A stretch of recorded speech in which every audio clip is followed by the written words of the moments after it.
bahasa kebangsaan kita bahasa Melayu. Keutamaan bahasa Melayu kena faham. Bahasa Melayu tu kena faham.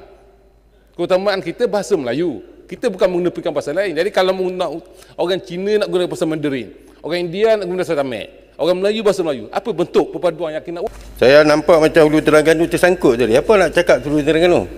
Saya bagi laluan. Ada? Nak bagi laluan? Saya pun tersangkut. Terima kasih.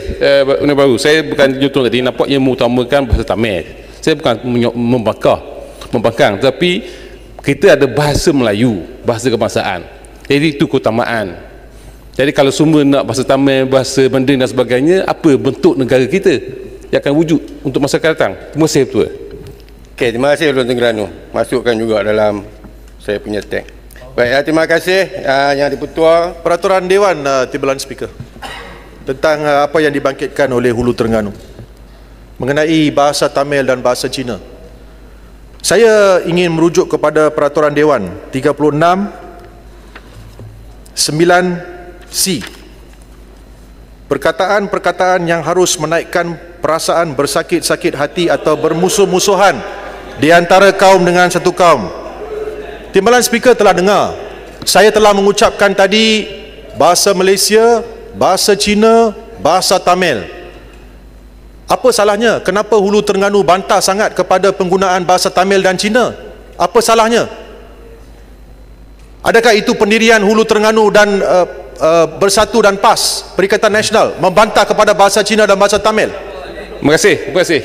Jawapannya Ketua, saya kata bukan membantah, tapi bahasa kebangsaan kita bahasa Melayu.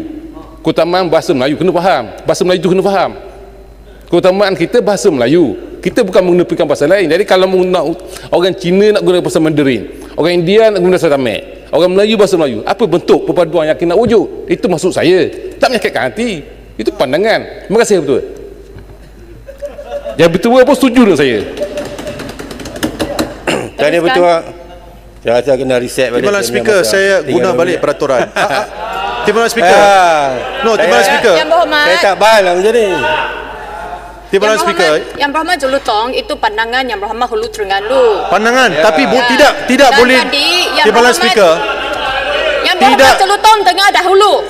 Timbalan Speaker, Yang tidak. Berhormat Jelutong, saya Boleh. sudah kata itu pandangan Hulu Terengganu dan dia kata tidak membantah apa-apa yang Saya dihujat setuju. oleh Yang Berhormat Jelutong.